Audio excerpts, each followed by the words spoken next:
안녕하세요. 저는 AWS 솔루션즈 아키텍트 김성미라고 합니다. 네.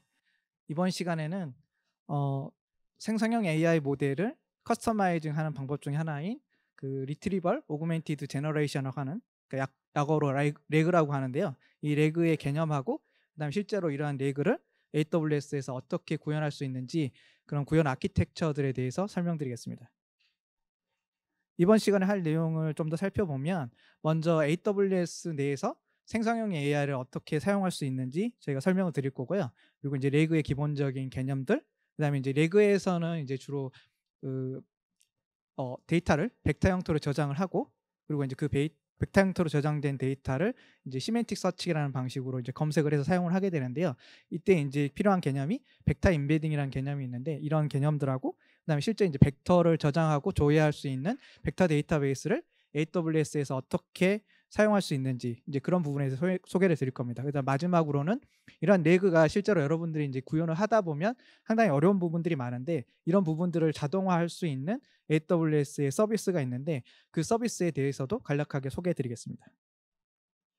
먼저 이제 생성형 AI에 대해서 간단하게 살펴보자면, 아마 대부분 생성형 AI에 대해서는 이제는 익숙하실 거예요. 이렇게 이제 텍스트를 입력을 한다든가, 아니면은 그 텍스트를 입력했을 때 이렇게 답변을 준다든가, 아니면 텍스트를 입력했을 때 이렇게 이미지를 생성해 주는 이런 류의 이제 AI 모델을 생성형 AI 모델이라고 얘기를 하는데, 이런 생성형 AI 같은 경우는 동작하는 방식이 그 파운데이션 모델을 사용을 해가지고 기본적으로 텍스트라든가 아니면 이미지 같은 거를 줬을 때 텍스트를 생성을 해낸다든가, 아니면 이제 코드라든가 아니면 이미지 또는 이제 영상까지도 이렇게 생성을 해내는 이런 류의 새로운 컨텐츠를 만드는 이런 그 AI 모델을 생성형 AI 모델이라고 많이 얘기를 하는데요. 이 생성형 AI 모델에서 사용하는 이 파운데이션 모델이라는 거는 여러 가지 다양한 종류의 데이터를 미리 학습을 시켜서, 그리고 이 하나의 모델을 가지고 또 다양한 종류의 일을 그 할 수 있는 그런 형태의 이제 그 머신러닝 모델 중에 하나인데요. 이 파운데이션 모델이 전통적인 이제 머신러닝 모델하고 좀 차이점이 있다면, 파운데이션 모델이 나오기 전에 머신러닝 가지고 어떤 문제를 푼다고 했을 때는 그 풀려고 하는 문제마다 모델을 하나씩 만드는 이런 구조로 많이 작업을 했는데, 생성형 AI에 사용되는 이제 파운데이션 모델이라는 개념이 나올 때부터는 이제 하나의 모델을 만들고 이 모델 하나 가지고 오히려 다양한 작업을 할 수 있게끔 저렇게 이제 미리 큰 모델을 만드는 그런 형태로 좀 많이 발전했거든요. 그래서 정리를 하자면 생성형 AI에서는 이제 이런 파운데이션 모델을 가지고 새로운 컨텐츠를 만드는 이런 류의 이제 모델이다, 이렇게 생각하시면 되고요. 이제 그렇다면 이러한 생성형 AI에 사용하는 파운데이션 모델이라든가 이런 것들을 AWS에서는 어떻게 사용할 수가 있을까? 이제 크게 이제 두 가지 방법이 있는데요.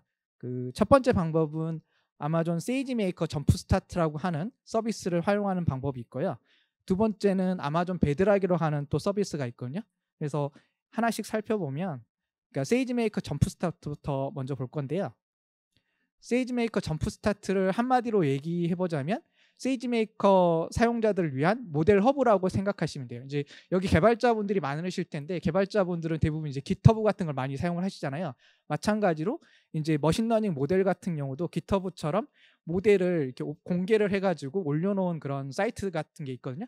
이제 허깅 페이스라든가 파이토치 허브라든가 아니면 이제 텐서플로우 허브, 이제 이런 것들이 있는데, 마찬가지로 이런 것들의 오픈 소스 모델을 AWS 내에서 쉽게 사용할 수 있도록 저희가 세이지메이크 점프 스타트라는 걸 만들어 놨고, 이 세이지메이커 점프 스타트 안에는 400개가 넘는 어떤 오픈 소스 모델이라든가 그다음 빌트인 알고리즘들을 다 제공을 하고 있습니다.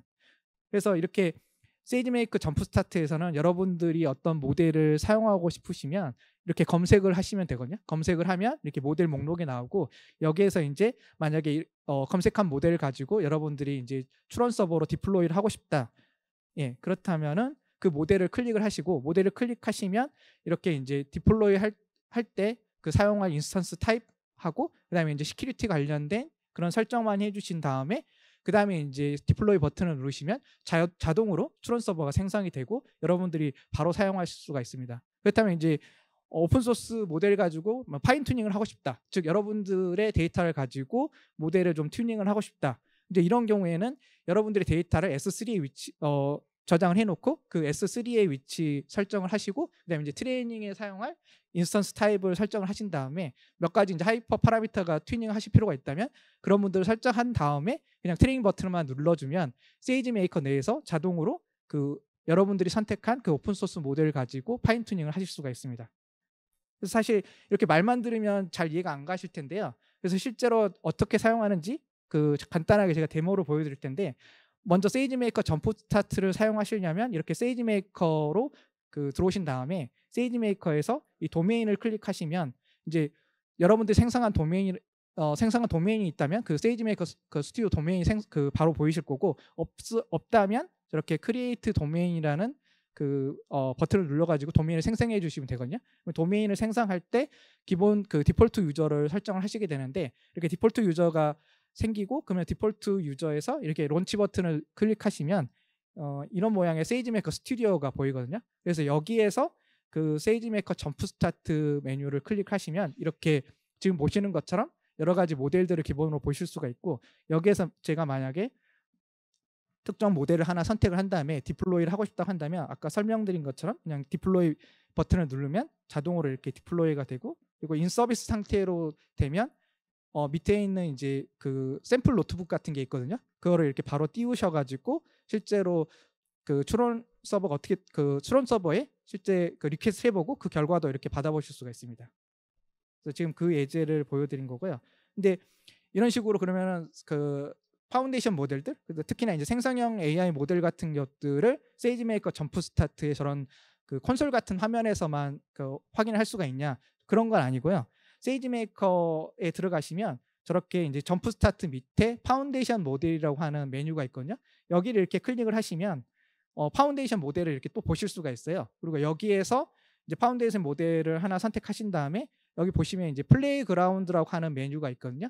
이걸 클릭을 하시면 이 파운데이션 모델에서 사용할 수 있는 어떤 태스크에 대한 샘플들을 직접 이렇게 배포하지 않으시고도 해보실 수가 있어요. 지금 여기 같은 경우는 이제 Q&A 같은 그런 샘플을 하나 돌려보고 그 다음에 예, 이런 식으로 이제 결과가 나올 거고요. 그리고 이제 이런 식으로 해서 세이지메이커 점프 스타트에서 여러분들이 파운데이션 모델이라든가 생성형 AI 모델을 사용하실 수가 있고 그다음에 두 번째 방법으로는 아마존 그 베드락이라고 하는 서비스가 있어요. 베드락이라는 서비스를 한마디로 정의를 하자면 파운데이션 모델이 있으면 그 파운데이션 모델을 쓸 수 있는 API를 여러분한테 직접 제공을 해드리는 거예요. 그렇기 때문에 여러분들은 뭐 별도로 API 서버를 만들 필요도 없고 그냥 파운데이션 모델을 쓸 수 있는 그 API를 바로 호출을 해가지고 여러분들이 원하는 작업을 하실 수가 있거든요. 그래서 실제로 베드락에서 제공하는 이제 모델들은 지금 보시는 그림처럼 요새 이제 되게 유명한 그런 그 생성형 AI 모델을 만드는 회사들의 모델들을 대부분 제공하고 있고요.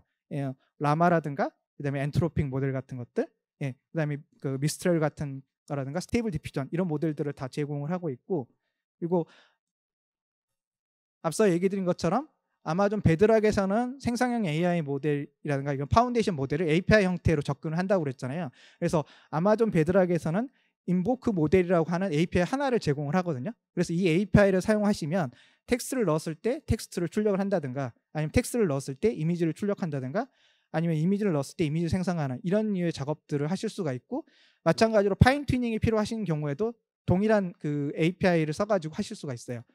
그래서 실제로 인보크 모델이라는 API를 사용하실 때는 어떤 식으로 사용하시냐면 파라미터가 여러 개 있는데 이 중에 가장 중요한 거는 그 모델 아이디라고 하는 파라미터거든요. 그래서 아마존 베드락에서 제공하고 있는 파운데이션 모델의 아이디 값을 저기에 넣고 그 다음에 바디라고 하는 부분에다가 그 파운데이션 모델마다 필요한 파라미터들이 있거든요. 그런 파라미터들을 넣으신 다음에 저 API를 호출을 하시면 바로 결과를 얻어보실 수가 있습니다.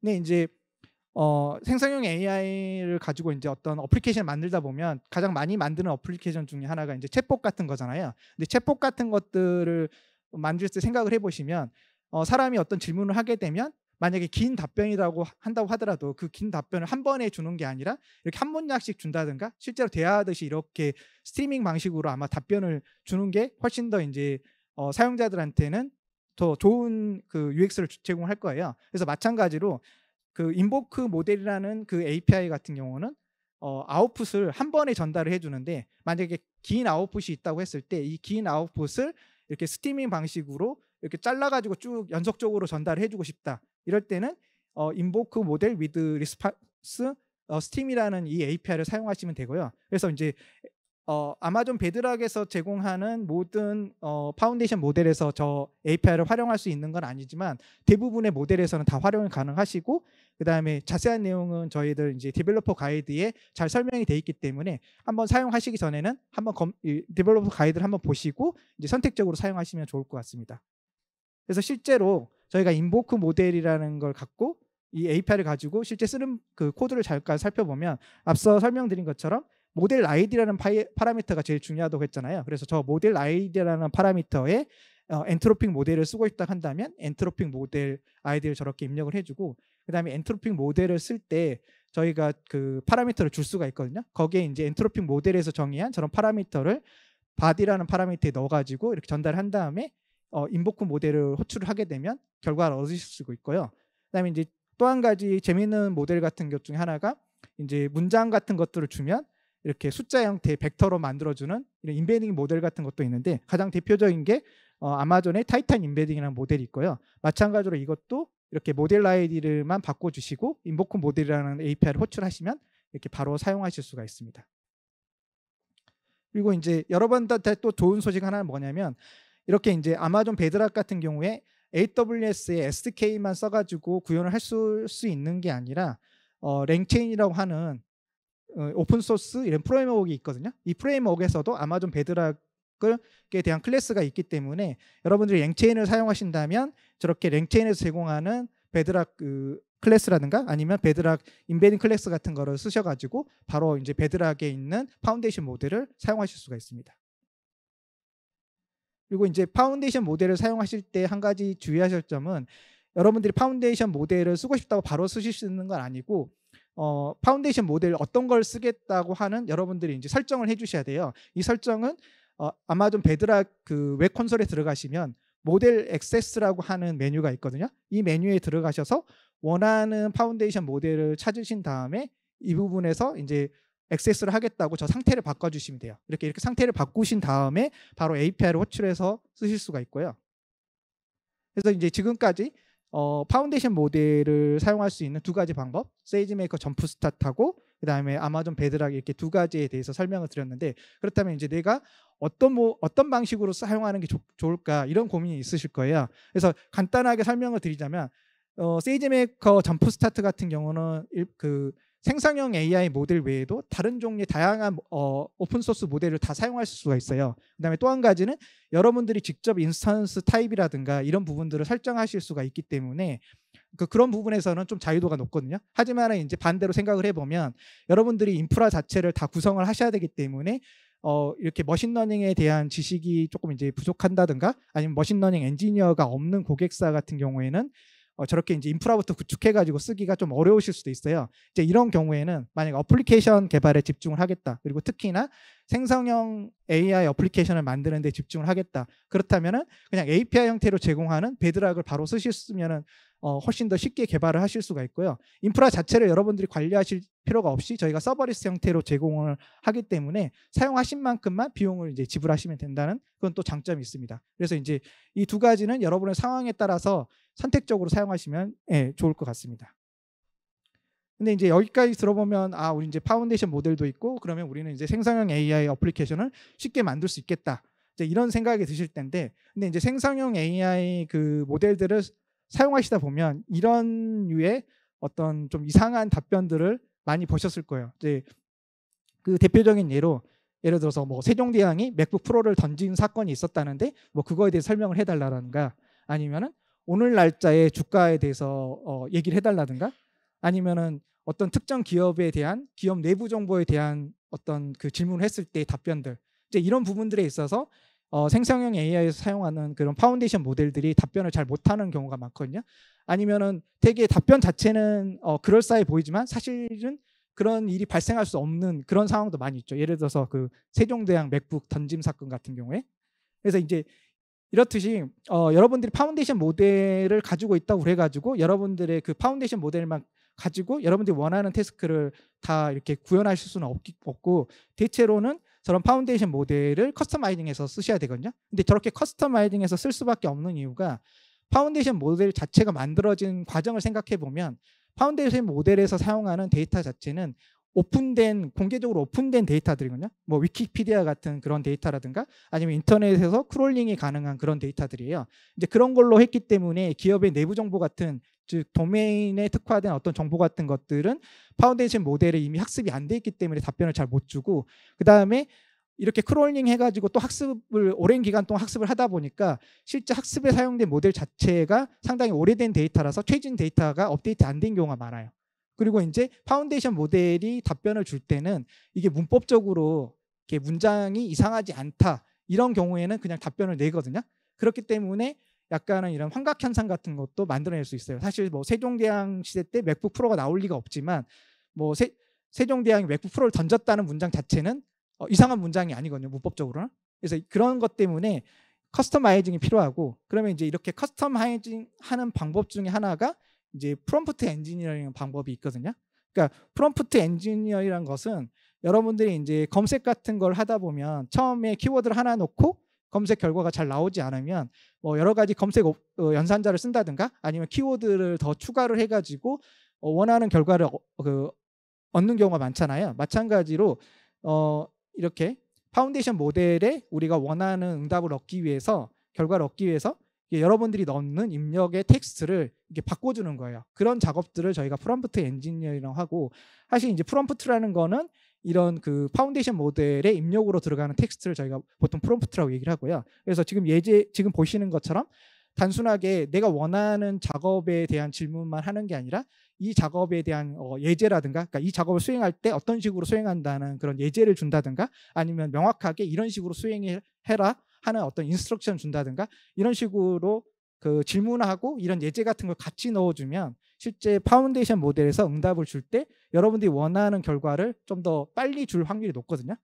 그렇다면은 마찬가지로 저희가 예를 들어서 뭐 세종대왕 맥북 던짐 사건 같은 경우에 대해서 좀 더 올바른 답변을 얻고 싶다. 그렇다면은 저렇게 프롬프트를 넣은 상태에서 이제 프롬프트하고 함께 넣어줄게 뭐 맥북 프로가 언제 나온 제품이고 세종대왕은 언제 때 살았던 어떤 인물이다 이런 정보를 같이 넣어주면 실제로 이렇게 그 파운데이션 모델들 즉 생성형 AI 모델들에서 나온 답변들이 엉뚱한 답변이 아니라 저런 사건이 일어날 수 없다 뭐 이런 식으로 답변을 줄 거예요. 근데 이제 여기서 문제가 뭐냐면 그러면 저런 그 컨텍스트를 매번 사람이 찾아가지고 넣어줘야 되냐 상당히 번거로운 작업이고 여러분들이 그걸 계속 하는 것 자체도 어려우실 거예요. 그래서 이걸 어떻게 하면 자동화할 수 있을까 이제 그렇게 자동화하는 방법으로 나온 게 이제 리트리버 오그멘티드 제너레이션이라는 방법이거든요. 그래서 원리 자체는 상당히 간단한데요. 저렇게 여러분들이 프롬프트하고 같이 포함을 시켜줄 그 맥락에 대한 정보들을 별도의 DB에다 저장을 해놓고 사용자가 프롬프트를 입력을 하면 그 프롬프트를 가지고 그 날리지 소스에서 그 맥락들을 찾고 그 다음에 그 맥락하고 그 프롬프트를 합쳐가지고 이렇게 파운데이션 모델의 입력으로 넣은 다음에 결과를 얻어오는 이런 방식이죠. 그러니까 실제로 여러분들이 넣어야 될 컨텍스트를 검색이라는 방법을 사용을 해가지고 자동으로 채워주는 거예요. 그래서 간단하게 예를 살펴보면 만약에 이런 식으로 어떤 사용자가 HDL 그 콜레스테롤이 어떤 거야 하고 이렇게 물어봤을 때 만약에 저걸 그냥 LLM 모델 같은 거, 즉 생성형 AI 모델에 바로 그 요청을 하는 게 아니라 어떤 의학 정보 같은 DB가 있다면 그쪽에 이제 검색을 해보는 거죠. 그러면 어떤 콜레스테롤에 대한 정의라든가 이런 정보들이 나올 거고 그 정보하고 사용자가 넣은 그 프롬프트를 합쳐가지고 그 LLM 모델에 넣었을 때 이제 결과가 좀 더 좋게 나온다는 거죠. 그러면 이제 저랬을 때 그 가장 중요하다고 생각되는 부분은 결국에는 사용자가 이렇게 입력한 프롬프트에서 그거를 이제 어떻게 하면 잘 검색을 해가지고 좋은 결과를 얻을까 이제 그런 게 고민이 될 거예요. 예를 들어서 세종대왕 맥북 던짐 사건 프롬프트로 본다면 뭐 세종대왕이라든가 아니면 이제 조선시대에 살았다든가 이런 식의 키워드로 이렇게 검색을 할 거거든요. 근데 이렇게 검색을 한 결과를 잘 보시면 앞에 두 개보다 맨 아래쪽에 있는 세 번째가 좀 더 좋은 검색 그 결과거든요. 그러니까 세종대왕에 대한 시대라든가 뭐 조선 왕조 실록이라든가 이런 내용들이 좀 들어가 있어요. 그러면 이걸 기계적으로 만약에 프롬프트에다가 추가를 한다고 한다면 이렇게 맨 뒤에 나와 있는 결과보다는 앞에 있는 결과를 먼저 이렇게 프롬프트에 추가할 확률이 높겠잖아요.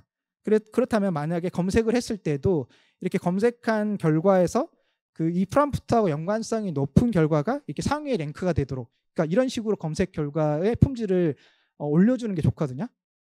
그래서 다른 예로 이렇게 보자면, 만약에 저희가 이제 브라이트 컬러 골프 슈즈라는 이런 식의 키워드를 넣었을 때 잘 보시면 이렇게 오른쪽에 보시면 상당히 저 키워드하고 맞는 검색 결과가 나와요. 이렇게 신발도 나오고 대부분의 신발 색깔들이 밝은색 계열이잖아요. 근데 오른쪽을 보시면 사실 골프 슈즈라는 키워드는 나오긴 하지만 그 연관성은 좀 적어 보이잖아요. 그래서 이런 식으로 오른쪽처럼 좀 더 연관성 있는 검색 결과가 많이 나오고 상위에 나오도록, 그러니까 이런 작업을 해줘야 되는데, 그렇게 하려면 실제로 어떤 검색 키워드라든가 그다음에 검색 키워드가 검색하는 문서들, 즉 단어들 사이에 어떤 의미적인 연관 관계를 컴퓨터가 이해를 할 수 있도록 저희가 만들어줘야 되거든요. 뭐 예를 들자면 지금 보이시는 것처럼 뭐 킹하고 퀸은 그다음에 맨하고 우먼 같은 경우는 남자냐 여성이냐, 이제 이런 식의 관계를 갖고 있는 거고, 그 한국하고 서울, 그다음에 일본하고 도쿄, 이런 거는 이제 국가하고 수도라는 이런 관계를 내포를 하고 있는 거잖아요. 그러니까 이런 관계를 과연 컴퓨터, 즉 기계가 어떻게 이거를 이해할 수 있게 만들 것이냐, 이제 이게 중요한 부분인데, 그러니까 이렇게 컴퓨터가 어떤 단어들이라든가 이렇게 문장들 간의 의미적인 관계를 쉽게 파악할 수 있도록 이제 머신러닝 하시는 분들이 생각한 방법이 어떤 거냐면, 만약에 어떤 단어들을 이런 공간 좌표에다가 이렇게 위치를 시키는 거예요. 근데 위치를 시킬 때 어떤 조건을 거냐면, 만약에 단어와 단어 사이에 의미가 되게 유사하다. 그렇다면 그 단어와 단어 사이를 가깝게 이제 위치를 시키는 거죠. 근데 그렇게 하려면 첫 번째로는 이런 문장이라든가 단어가 들어왔을 때는 이렇게 숫자로 바꿔줘야 되고, 그다음에 이 숫자로 바꿔준 단어들을 이렇게 공간 좌표에 이렇게 배치를 시켰을 때는 의미가 같은 것들은 좀 가깝게 배치시키고 이렇게 만들어주면 되지 않을까, 이렇게 생각을 한 거죠. 그래서 이런 식으로 문장이라든가 단어를 이렇게 숫자 형태 벡터로 만드는 그 형태의 표현을 저희가 벡터 임베딩이라고 하고, 그리고 이런 벡터 임베딩은 사실상 머신러닝에서는 거의 대부분 많이 활용을 되고 있고요.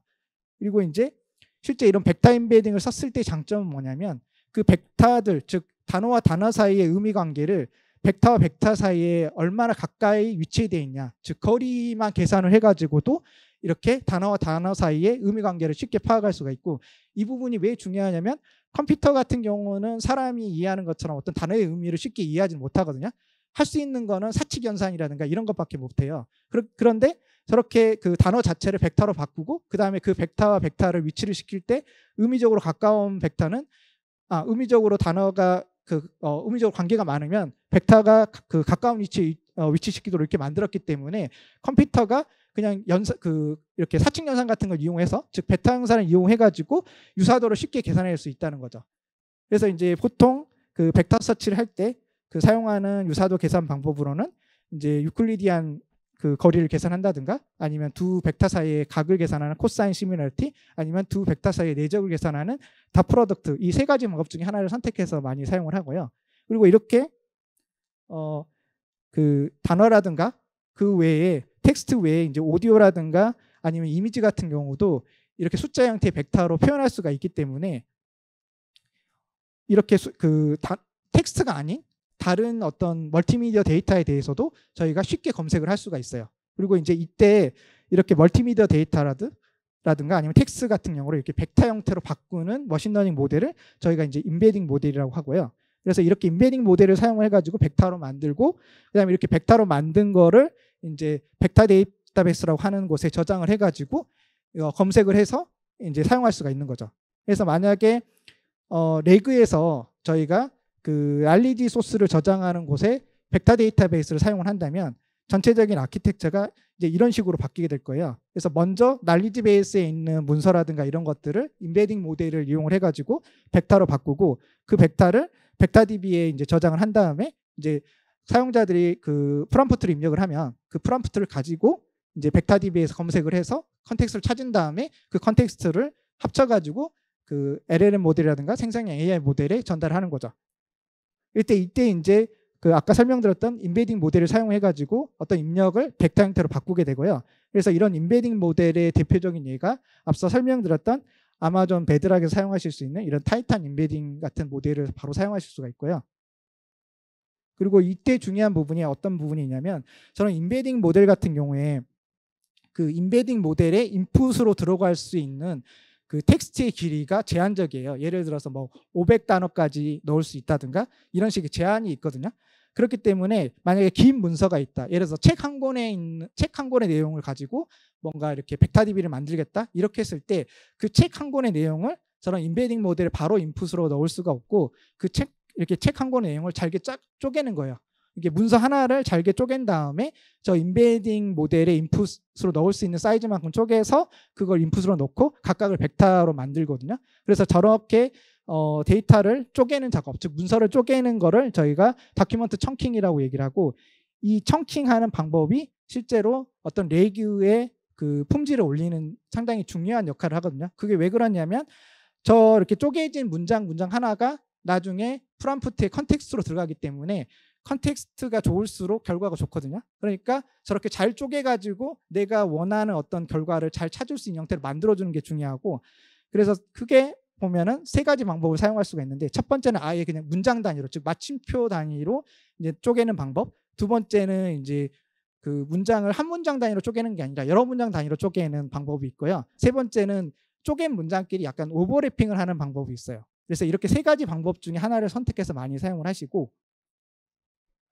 그래서 저렇게 그 문서를 갖다가 벡터로 만들고, 그러면 그 벡터를 이제 저장할 벡터 데이터베이스가 필요할 텐데, AWS에서 벡터 데이터베이스로 사용하실 수 있는 대표적인 예로는 오픈서치 서비스가 있고요. 그다음에 두 번째로는 이제 오로라 포스트그레스QL, 그다음에 세 번째로는 메모리DB, 그다음에 다큐먼트DB, 이런 류의 이제 벡터 데이터베이스를 사용하실 수가 있고, 그러면 이제 벡터 데이터베이스 외에 또 사용할 수 있는 방법이 어떤 게 있냐면, 앞서 맨 처음에 제가 레그를 설명할 때 이제 프롬프트에 있는 내용을 가지고 검색을 한 다음에 그다음에 그 검색한 결과를 컨텍스트로 넣어준다고 했잖아요. 그렇기 때문에 만약에 어떤 그 프롬프트를 가지고 우리가 텍스트 검색을 할 수가 있다. 그렇다면 그런 것도 일종의 날리지 베이스로 이제 사용할 수가 있거든요. 그래서 대표적인 예로 AWS는 캔드라라고 하는 관리형 서버리스 검색 서비스가 있거든요. 그래서 이런 서비스를 활용하실 수가 있고, 그다음에 오픈서치 같은 경우는 검색 엔진이기 때문에 마찬가지로 저렇게 풀텍스트 검색 형태로 이제 레그에서도 사용하실 수가 있습니다.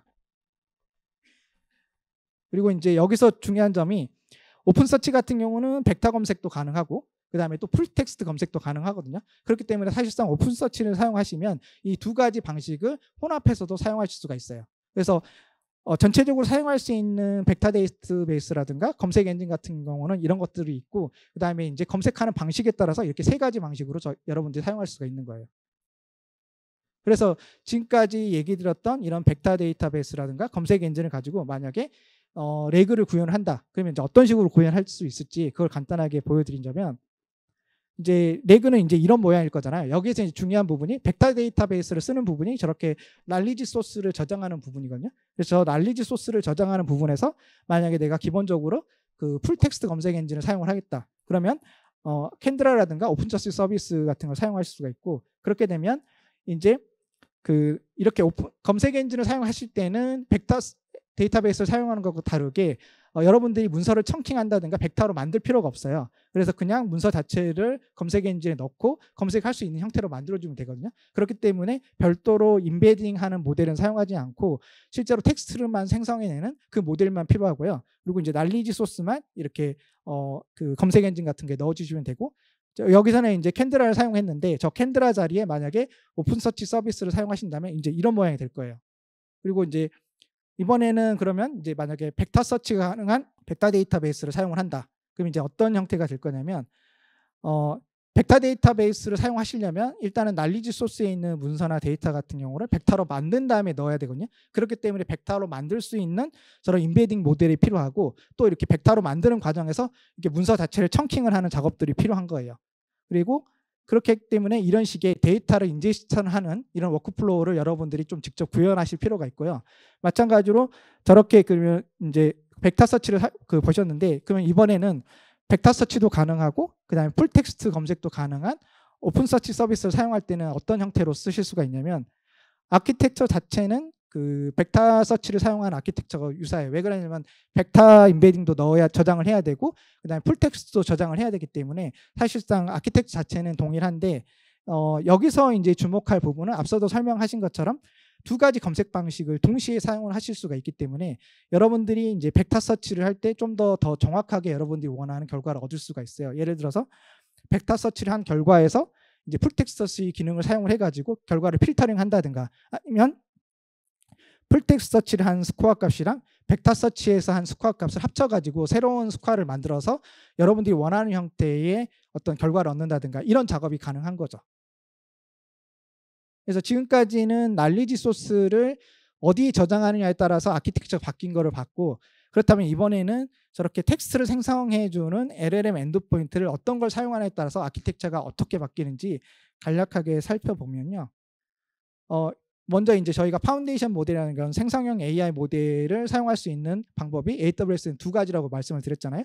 하나는 세이지메이커 점프스탓, 두 번째는 아마존 베드락인데, 세이지메이커 점프스타트하고 아마존 베드락을 동시에 쓰실 수가 있기 때문에 아마존 베드락을 썼던 그 자리에 세이지메이커 점프스타트로 다 교체가 가능해요. 예를 들어서 캔드라랑 아마존 베드락을 사용한 부분이라면 마찬가지로 이렇게 텍스트를 생성하는 부분에 세이지메이커 점프스타트를 써가지고 사용을 하실 수가 있고요.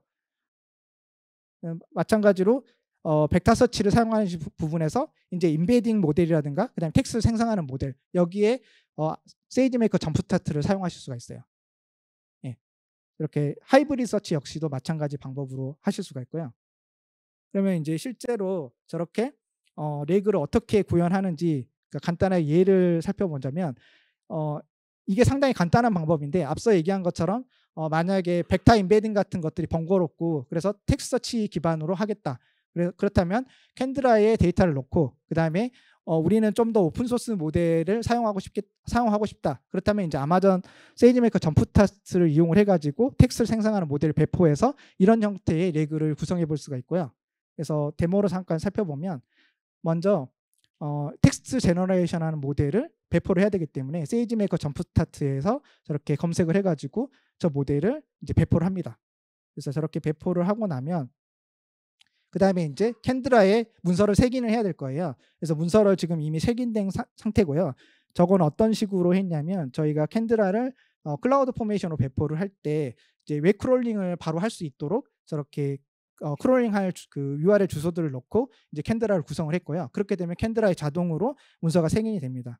이제 이번에는 저렇게 만들어진 레그 어플리케이션을 커맨드 라인으로 한번 실행을 해보면, 네, 이런 식으로 동작을 하고, 그래서 제가 이렇게 질문을 넣고 그러면 이렇게 간단히 답변이 나오고, 그 다음에 그 답변에 그 컨텍스트로 사용했던 소스가 어떤 건지도 이런 식으로 저희가 링크로 출력을 해서 확인해 보실 수가 있습니다. 예, 마찬가지로 다른 질문을 넣었을 때 그럼 이제 또 그 소스 데이터가 좀 달라지죠. 예, 이런 식으로 확인을 해 보실 수가 있고요. 그래서 지금까지 이제 파운데이션 모델이라든가 그다음에 레그를 어떻게 구성할 수 있을지 뭐 이런 부분들에서 이렇게 쭉 설명을 드렸는데, 막상 여러분들이 제가 이렇게 소개해드린 그 아키텍처를 직접 구현한다고 했을 때 여러 가지 어려움들이 있으시거든요. 첫 번째는 어떤 부분이냐면, 저렇게 다양한 데이터 소스를 이제 저런 벡터 데이터베이스라든가 아니면 풀 텍스트 검색 엔진에 넣어야 되는 문제가 있고, 특히나 이제 벡터 데이터베이스 같은 걸 쓰신다고 했을 때 문서가 업데이트되거나 계속 추가가 될 거잖아요. 이제 그런 부분도 관리를 하셔야 되고, 또 많은 양의 문서라고 한다면 많은 양의 그 벡터 인베딩이 나오고 그거를 이제 업데이트할 수 있는 방법, 이런 것도 다 직접 구현을 하셔야 되거든요. 그러니까 코딩도 하셔야 되고, 또 그 다음에 저런 것들을 트래픽이 많이 들어왔을 때 오토 스케일링 자동으로 돼가지고 처리할 수 있도록 그런 식으로 시스템을 구성을 하셔야 돼요. 그래서 이런 부분들이 실제로 구현할 때는 좀 어렵게 다가올 수가 있거든요. 그래서 이런 부분들을 여러분들의 부담을 좀 덜어주기 위해서 AWS에서 만든 서비스가 날리지 베이스 포 아마존 베드락이라는 서비스예요. 그래서 날리지 베이스 포 아마존 베드락이라는 서비스는 이제 AWS 베드락에서 제공하는 파운데이션 모델하고 그다음에 AWS에서 제공하는 벡터 데이터베이스를 내부적으로 연결을 한 다음에 여러분들이 저 날리지 베이스에서 제공하는 API만 사용을 해가지고 그 두 가지 그 어떤 텍스트를 생성해낸다든가 아니면 프롬프트에 관련된 컨텍스트를 검색을 한다든가 이런 것들을 다 수행을 하실 수가 있어요. 그래서 레그를 여러분들이 레그를 만들어가지고 사용을 할 때 전체적인 동작 방식이라든가 워크플로우를 저렇게 잘 살펴보시면, 먼저 날리지 소스에서 저걸 벡터로 만든 다음에 벡터DB에 넣고 그다음에 실제로 나중에 프롬프트가 들어오면 그 프롬프트 역시도 벡터 형태로 바꾼 다음에 벡터 검색을 하고 거기서 나온 컨텍스트를 이제 프롬프트에 붙여가지고 LLM 모델에 요청을 하고 그 응답을 쓰는 형태거든요. 그러면 이제 밑에 있는 저런 데이터 풀을 넣어주는 작업, 이 작업이 생각보다 번거로울 수 있는데 이런 식으로 청킹도 해야 되고 그다음에 인베딩 모델을 통해서 벡터를 만들어야 되는 저런 작업들이 있는데 저거를 날리지 베이스에서는 자동으로 해준다는 거죠. 그래서 실제로 어떻게 동작을 하냐면 여러분들이 벡터DB에 넣을 데이터를 S3에 저장을 하고 그다음에 저 문서들을 어떤 방식으로 쪼갤 건지 즉 청킹 스트레치를 설정을 하신 다음에 그다음에 그렇게 청킹된 문서들을 어떤 인베딩 모델을 써가지고 벡터로 만들 건지 인베딩 모델을 선택하시고 그다음에 최종적으로 만들어진 벡터를 어떤 벡터 데이터베이스에 넣을 건지를 선택하신 다음에 그냥 클릭만 하시면 자동으로 문서를 이제 벡터DB까지 넣어주십니다. 그렇게 할 수 있기 때문에 여러분들이 저런 데이터를 넣어주는 작업을 직접 코딩할 필요가 없는 거죠. 그래서 실제로 날리지 베이스를 사용하시게 되면 저 날리지 베이스를 통해 가지고 벡터 데이터베이스에 이제 접근을 할 수 있기 때문에 컨텍스트를 그러니까 프롬프트에 맞는 컨텍스트를 검색을 한다든가 그다음에 그걸로 LLM의 어떤 응답을 얻어오는 작업도 상당히 쉬워지는데요. 그러니까 첫 번째로 날리지 베이스에서는 그 컨텍스트를 가져오고 그다음에 그 컨텍스트를 가지고 어떤 텍스트를 생성해내는 작업, 이 두 가지 작업을 동시에 할 수 있는 Retrieve and Generate라고 하는 API를 제공을 하고 있어요. 그렇기 때문에 여러분들은 그냥 자연어로 그냥 텍스트로 어떤 프롬프트만 작성을 해주면 그걸 갖고 그 날리지 베이스에서 자동으로 그 프롬프트에 대한 벡터 인베딩을 만들고 그걸로 벡터 데이터베이스에서 검색을 한 다음에 그래서 검색된 내용하고 프롬프트하고 합쳐가지고 컨텍스트를 새로운 프롬프트를 만들고 그걸로 LLM에 이제 요청을 해가지고 최종 응답을 저 API 하나로 다 받아오는 거죠. 그러니까 상당히 번거로운 작업들을 하나의 API로 처리할 수가 있고 또 한 가지는 만약에 여러분들이 그냥 날리지 소스에 있는 데이터만 내가 검색을 하고 싶다. 그럴 때는 이제 리트리브라고 하는 API를 사용하시면 날리지 베이스에서 벡터DB를 자동으로 검색을 해가지고 그 결과를 이렇게 보내줍니다. 그래서 날리지 베이스를 사용하시게 되면 지금 보이시는 것 같은 이런 형태의 만약에 그 오픈 서치 서비스 서버리스라고 하는 저 벡터 데이터베이스를 사용하실 때는 저런 모양의 아키텍처가 될 텐데 저걸 날리지 베이스를 사용하시게 되면 이 부분이 이제 아주 간소해지거든요. 이런 형태로 날리지 베이스로 다 바뀌어지고 여러분들의 어플리케이션은 벡터DB랑 또는 이제 그 텍스트를 제너레이션하는 LLM 모델에 직접 API를 호출할 필요가 없어져요. 그래서 이런 식으로 사용하실 수가 있고 그래서 실제로 날리지 베이스 쓰는 법을 간단하게 보면 날리지 베이스를 쓰시려면 이제 베드락 메뉴에 들어가신 다음에 날리지 베이스를 이렇게 생성을 해야 되거든요. 그래서 크리에이트 날리지 베이스를 생성을 누르시면 저렇게 날리지 베이스 이름을 적게 하고 그다음에 이제 날리지 베이스가 S3에 있는 데이터를 접근을 해야 되고 또 벡터DB의 데이터를 쓸 수 있어야 되기 때문에 그 두 가지 권한이 있는 IAM 룰을 만들어 주셔야 돼요. 그래서 그거를 자동으로 만들거나 아니면 직접 만들거나 해서 이렇게 설정을 해 주신 다음에 그다음에 이제 실제 그 텍스트 파일이 있는 S3 위치를 이렇게 설정을 하고 그 S3에 대한 그 네이밍을 해준 다음에 그다음에 이제 텍스트를 그러니까 다큐멘트를 청킹을 해야 되잖아요. 그 청킹하는 것을 이렇게 설정을 해주시면 됩니다. 그래서 크게 세 가지 옵션을 제공을 하고 있고 그러니까 디폴트 옵션, 다른 거는 이제 픽스 사이즈 청킹 아니면 아예 청킹을 안 하겠다. 이렇게 세 가지 옵션을 제공하는데 대체로는 이렇게 픽스드 청킹을 선택하신 다음에 그 토큰 사이즈 즉 한 번에 입력할 수 있는 문장의 길이를 저렇게 선택하시고 그다음에 오버랩하는 비율을 어느 정도로 할지 이렇게 선택하신 다음에 그리고 이제 인베딩 할 모델을 이렇게 보여주는 그 세 가지 중에 하나를 선택하신 다음에 사용할 수 있어요. 그래서 이렇게 타이탄 인베딩 같은 거를 만약에 선택하시고 그다음에 이제 벡터DB를 선택하시면 되는데요. 벡터DB로는 기본적으로는 오픈서치 그 서버리스를 사용하시고요. 그다음에 저희가 오픈서치 서버리스 외에도 그 파인콘이라든가 레디스 엔터프라이즈 같은 것도 사용하실 수가 있고 추가로는 이제 오로라 포스트그레스QL도 저희가 이제는 사용하실 수가 있고요. 그래서 이런 식으로 해서 벡터DB를 크리에이트를 이제 하실 수가 있고 근데 지금 데모에서는 벡터DB 자체를 제가 이제 미리 만들어 놨고요. 그래서 이렇게 만들어 놓은 저 텍스 관련된 문서를 저희가 넣어가지고 벡터DB를 만들었는데 그래서 벡터DB가 먼저 만들어지면 그 다음에는 이제 S3에 있는 데이터를 저 벡터DB를 통해서 그 벡터 데이터베이스에 넣어야 되거든요. 그 작업은 저 싱크라고 하는 버튼을 이렇게 눌러주시면 자동으로 데이터가 벡터 데이터베이스에 저장이 되고요. 그리고 내가 이제 그 어떤 모델로 텍스트를 제너레이션 할지 그 모델을 이런 식으로 선택을 합니다. 여기서는 이제 엔트로픽의 클로우드 모델을 저희가 선택을 했고요. 그래서 이렇게 선택한 다음에 여러분이 원하는 그 프롬프트를 이렇게 입력을 하고 그다음에 런을 클릭을 하면 이렇게 런을 클릭을 하면 이렇게 결과가 보이고요. 저기 결과 중에 보시면 파란색의 그 프롬프트에 추가된 컨텍스트의 소스가 어디에 있는지를 확인하실 수가 있거든요. 그래서 저 부분을 눌러보면 어떤 문서에서 컨텍스트를 가져왔는지 그것도 이렇게 보실 수가 있고, 그래서 이런 경우에는 앞서 설명드렸던 Retrieve and Generate API를 사용한 경우고요. 근데 이제 만약에 여러분들이 그냥 벡터DB에 저장된 어떤 문서만 검색을 하고 싶다. 이제 그런 경우에는 저기 메뉴에서 그 Generate Response라고 하는 저 옵션을 토글을 시킨 다음에 그 다음에 여기에 그냥 프롬프트만 입력을 하시면 됩니다. 이렇게 프롬프트만 입력을 하면 실제 저 프롬프트와 관련되어 있는 저 문서들을 이렇게 검색하실 수가 있고요. 그 다음에 각각의 문서에 대한 내용은 밑에 있는 그 파란색 링크를 클릭해 보면 이런 식으로 다 문서 자체를 하나씩 다 확인하실 수가 있어요. 네.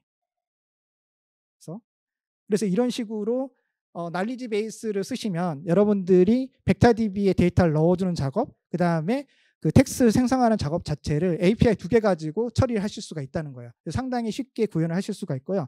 그 다음에 그 베드라고 마찬가지로 날리지 베이스 역시도 그 링체인에서 클래스를 제공하고 있거든요. 그래서 여러분들이 이제 베드락을 쓰고 싶으면 베드락 클래스를 써가지고 저렇게 LLM 모델을 만들고, 그 다음에는 만약에 이제 날리지 베이스를 이용을 해가지고 컨텍스트를 내가 검색을 하고 싶다. 그러면 아마존 날리지 베이스 리트리버라고 하는 저 클래스를 사용하시면 되는데요.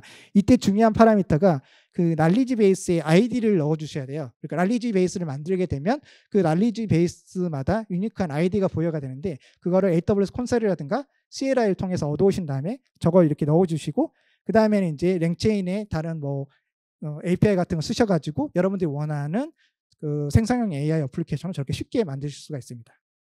그래서 이제 지금까지 레그에 관해서 쭉 살펴봤는데, 이제 레그라는 거는 기본적으로 이제 환각 현상이라든가 또는 이제 도메인 지식이 없어서 답변을 못 준다든가 아니면 최신 지식이 없어가지고 답변을 못 준다든가 이런 부분들을 자동으로 커스터마이징 해주는 작업이라고 생각하시면 되고, 어떻게 보면 프롬프트 엔지니어링을 자동화시켜주는 방법 중에 하나라고 이해하시면 돼요. 그래서 레그 같은 경우는 챗봇 같은 걸 만드실 때 가장 많이 사용이 되고, 그 다음에는 여러분들이 어떤 문서를 요약한다든가 아니면 개인화된 추천 같은 거를 만들고 싶다. 이제 이런 경우에도 많이 사용이 됩니다. 그래서 그 긴 시간 동안 여러 가지 얘기를 드렸는데 결국에는 여러분들이 여기서 이제 잊지 말고 좀 알아가셨으면 좋겠다는 부분이 AWS에서 제너레이티브 AI를 쓰고 싶다. 그렇다면 이제 두 가지를 떠올리시면 돼요. 점프스타트하고 베드락. 그 다음에 그 프롬프트 엔지니어링을 내가 자동화하고 싶다. 그때는 이제 레그라는 걸 생각하시면 되고, 그리고 레그를 할 때 두 가지로 데이터를 저장하는데 한 가지 방법은 그냥 검색 엔진에 저장하는 방법, 다른 한 가지는 벡터 형태로 만든 다음에 저장하는 방법, 이렇게 두 가지가 있는데 벡터 형태로 저장했을 때의 장점은 시멘틱 검색, 의미적 검색을 좀 더 하기가 수월하기 때문에 저렇게 벡터 형태로 바꿔서 저장을 하고 사용하시는 게 좋고, 이때 벡터 형태로 문장이라든가 단어를 바꾸실 때는 임베딩 모델이라는 걸 사용을 한다. 그리고 이런 임베딩 모델로 만들어진 벡터를 저장하는 벡터 데이터베이스로 제가 여러 가지를 소개를 드렸잖아요. 이제 그런 것들을 여러분들의 목적에 맞게끔 선택해서 쓰시면 되고, 근데 이런 것들을 직접 구현하실 때 구축하는 데 어려움이 있으시니까 이런 경우에 날리지 베이스 포 아마존 베드락을 사용하시면 쉽게 구축할 수 있다. 이제 이런 부분만 이해하시면 될 것 같습니다. 그래서 제가 준비한 내용은 여기까지고요. 오늘 설명만 들었을 때는 사실은 좀 이해가 바로 안 되실 수도 있을 거예요. 그런데 AWS의 다양한 이런 그 워크샵 자료라든가 그 컨텐츠들이 있기 때문에 오늘 세션을 들으신 다음에 저걸 한번 해보시면은 좀 바로 그 쉽게 이해를 하실 수 있을 것 같습니다. 네, 감사합니다.